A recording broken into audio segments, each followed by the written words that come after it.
ಅವರೆಕಾಳು ಪಲ್ಯ ಮಾಡೋ ವಿಧಾನವನ್ನು ನೋಡೋಣ. ಇವತ್ತು ರೊಟ್ಟಿಗೆ ಅವರೆಕಾಳು ಪಲ್ಯನ ಮಾಡೋಣ ಅಂತೇಳಿ ಅವರೆಕಾಳನ್ನ ಬೇಯಕ್ಕೆ ಇಟ್ಕೊಂಡಿದ್ದೀನಿ. ನಾನಿಲ್ಲಿ 1/4 kg ಅವರೆಕಾಳನ್ನ ಸುಲಿದು ಅದನ್ನು ವಾಶ್ ಮಾಡಿ ಬೇಯಕ್ಕೆ ಇಟ್ಟಿದ್ದೀನಿ. ಸ್ವಲ್ಪ ಉಪ್ಪನ್ನು ಹಾಕಿ ಅವರೆಕಾಳನ್ನ ಕುದಿಯೋಕ್ಕೆ ಇಟ್ಟಾಗಿದೆ. ಈಗ ಅವರೆಕಾಳು ಪಲ್ಯಕ್ಕೆ ಬೇಕಾಗುವಂಥ ಸಾಮಗ್ರಿಗಳನ್ನ ನೋಡ್ಕೊಳ್ಳೋಣ. ನಾವು 1/4 kg ಅವರೆಕಾಳು ತೊಗೊಂಡಿರೋದ್ರಿಂದ 1 ಈರುಳ್ಳಿ, ಆಮೇಲೆ 1 ಟೊಮೆಟೊ, ಸ್ವಲ್ಪ ಕೊತ್ತಂಬರಿ, ಸ್ವಲ್ಪ ಕರಿಬೇವು, ಆಮೇಲೆ ಹಸಿಮೆಣಸಿನ್ಕಾಯಿ ನಿಮ್ಮ ಖಾರಕ್ಕೆ ತಕ್ಕಂತ ನೀವು ಹಾಕ್ಕೊಳ್ರಿ. ನಮ್ಮ ಅತ್ತೆ ಮಾವ ಸ್ವಲ್ಪ ಖಾರ ಕಮ್ಮಿ ತಿನ್ನೋದ್ರಿಂದ ನಾವು ಸ್ವಲ್ಪ 2 ಇಲ್ಲ 3 ಹಸಿಮೆಣಸಿನ್ಕಾಯಿ ಹಾಕಿದ್ದೀನಿ ಅಷ್ಟೇ ನಾನು. ನಿಮಗೆ ಎಷ್ಟು ಖಾರ ಬೇಕೋ ಅಷ್ಟು ಖಾರನ ನೀವು ಹಾಕ್ಕೊಳ್ರಿ. ಕರ್ನಾಟಕದ ಶೈಲಿಯಲ್ಲಿ ಮಾಡುವಂತಹ ಪಲ್ಯಗಳು ಇದು ನಾವು ಮಾಡ್ತಿರೋದು. ಆದಷ್ಟು ನಮ್ಮ ಅತ್ತೆಯರು ಮಾಡುವಂತಹ ಅಡುಗೆಗಳನ್ನ ತೋರಿಸ್ತೀನಿ. ಮೊದಲಿಗೆ ಸ್ವಲ್ಪ ಎಣ್ಣೆನ ಹಾಕ್ಕೊಂಡಿದ್ದೀವಿ. ಎಣ್ಣೆ ಕಾದ ನಂತರ ಸಾಸಿವೆ ಜೀರಿಗೆನ ಹಾಕೊಳ್ಳೋಣ. ನಂತರ ಹೆಚ್ಚಿರುವಂತಹ ಹಸಿಮೆಣಸಿನಕಾಯಿನ ಹಾಕ್ಕೊಂಡು ಫ್ರೈ ಮಾಡ್ಕೊಳ್ಳೋಣ.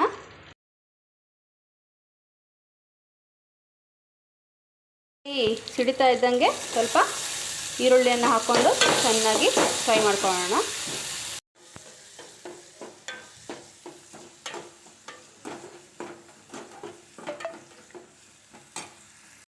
ನೋಡಿ, ಈರುಳ್ಳಿ ಆಗಲೇ ಗೋಲ್ಡನ್ ಬ್ರೌನ್ ಆಗ್ತಾ ಬಂತು. ಈಗ ಟೊಮೆಟೊನ ಹಾಕೊಳ್ಳೋಣ. 1 ಟೊಮೆಟೊ ನೆಚ್ಕೊಂಡಿದ್ವಲ್ಲ ಆ ಟೊಮೆಟೊನ ಹಾಕೊಳ್ಳೋಣ. ಟೊಮೆಟೊ ಹಾಕಿದ್ಮೇಲೆ ಸ್ವಲ್ಪ ಉಪ್ಪು ಹಾಕಬೇಕು, ರುಚಿಗೆ ತಕ್ಕಷ್ಟು. ಆವಾಗ ಟೊಮೆಟೊನೂ ಕೂಡ ಚೆನ್ನಾಗಿ ಬೇಯುತ್ತೆ.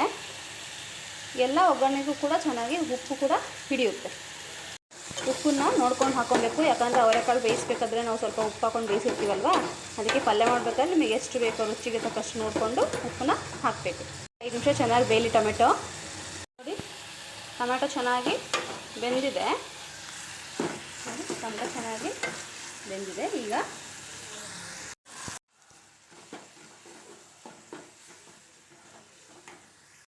ನಂತರ ಮನೆಯಲ್ಲಿ ಮಾಡಿದಂತಹ ಸಾಂಬಾರು ಪುಡಿ 1 ರಿಂದ 1.5 ಸ್ಪೂನಷ್ಟು ಹಾಕೊಳ್ಳೋಣ. ಸಾಂಬಾರು ಪುಡಿ ಮನೇಲಿ ಮಾಡೋದಿಲ್ಲ ಅಂದರೆ ಎಮ್ಟೆ ಸಾಂಬಾರು ಪುಡಿನ ಬಳಸ್ಬೋದು. ನಮ್ಮ ಅತ್ತೆಯರು ಕೂಡ ಮನೇಲಿ ಮಾಡೋದಿಲ್ಲ ಅಂದರೆ ಎಮ್ಟೆ ಸಾಂಬಾರು ಪುಡಿನೇ ಬಳಸ್ತಾರೆ. ಇದನ್ನು ಹಾಕ್ಕೊಂಡು ಚೆನ್ನಾಗಿ ಮಿಕ್ಸ್ ಮಾಡ್ಕೊಳ್ಳೋಣ. ಇದೇ ಟೈಮಲ್ಲಿ ಗುರಾಳ್ ಪುಡಿನ ಹಾಕೊಳ್ಳೋಣ, 1 ಸ್ಪೂನಷ್ಟು. ಅಂದರೆ ಇದು ಗುರಾಳ್ ಪುಡಿ ನಮ್ಮ ಕಡೆ ಅಂತಾರೆ, ಮತ್ತು ಕುರೇಶನ್ ಪುಡಿ ಅಂತಾರೆ. ಆಮೇಲೆ ಸ್ವಲ್ಪ ಬೆಲ್ಲವನ್ನು ಹಾಕೊಳ್ಳೋಣ. ಉತ್ತರ ಭಾರತದ ಅಡುಗೆ ಅಂದರೆ ಒಂದು ಸ್ವಲ್ಪನಾದರೂ ಬೆಲ್ಲ ಇರಬೇಕು ಅಲ್ಲಿ. ಬೆಲ್ಲ ಇಷ್ಟ ಇಲ್ಲ ಅಂದರೆ ನೀವು ಅದನ್ನು ಸ್ಕಿಪ್ ಮಾಡ್ಬೋದು. ಎಲ್ಲ ಆದಮೇಲೆ ಬೇಯಿಸಿಟ್ಟಿರುವಂತಹ ಅವರೆಕಾಳನ್ನ ಹಾಕೊಳ್ಳೋಣ. ಚೆನ್ನಾಗಿ ಮಿಕ್ಸ್ ಮಾಡೋಣ. ನೋಡಿ, ಚೆನ್ನಾಗಿ ಆಗಿದೆ. ನಿಮಗೆ ಇದೇ ಥಿಕ್ನೆಸ್ ಇಷ್ಟೇ ಸಾಕು ರೊಟ್ಟಿಗೆ ಅಥವಾ ಚಪಾತಿಗೆ ತಿನ್ನೋದಕ್ಕೆ ಅಂದರೆ ಓಕೆ. ಇಲ್ಲಾಂದರೆ ಸ್ವಲ್ಪ ಗ್ರೇವಿ ಟೈಪ್ ಬೇಕು ಅಂದರೆ ಬೇಯಿಸಿರೋ ಅವರೆಕಾಳು ನೀರೇ ಇರುತ್ತಲ್ಲ ಸ್ವಲ್ಪ, ಅದನ್ನೇ ಒಂದು ಸ್ವಲ್ಪ ಹಾಕ್ಕೊಳ್ಳಿ. ಮತ್ತು ಉಪ್ಪು ಖಾರ ನೋಡಿಕೊಂಡು ಇನ್ನೊಂದು ಸಲ ಟೇಸ್ಟ್ ಮಾಡಿ ನೋಡಿ, ಉಪ್ಪು ಖಾರ ಬೇಕಂದರೆ ನೀವು ಹಾಕ್ಕೊಳ್ರಿ. ಲಾಸ್ಟಿಗೆ ಕೊತ್ತಂಬರಿ ಸೊಪ್ಪನ್ನ ಆ್ಯಡ್ ಮಾಡಿಕೊಂಡ್ರೆ ನಮ್ಮ ಅವರೆಕಾಳು ಪಲ್ಯ ರೊಟ್ಟಿ ತಿನ್ನೋದಕ್ಕೆ ರೆಡಿಯಾಗಿರುತ್ತೆ. ಅವರೆಕಾಳು ಪಲ್ಯ ರೆಡಿಯಾಗಿದೆ. ನಮಗಿಷ್ಟು ತಿಕ್ಕಿ ಸಾಕು.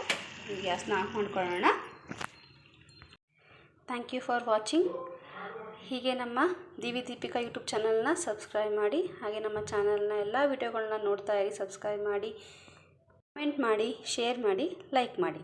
Thank you.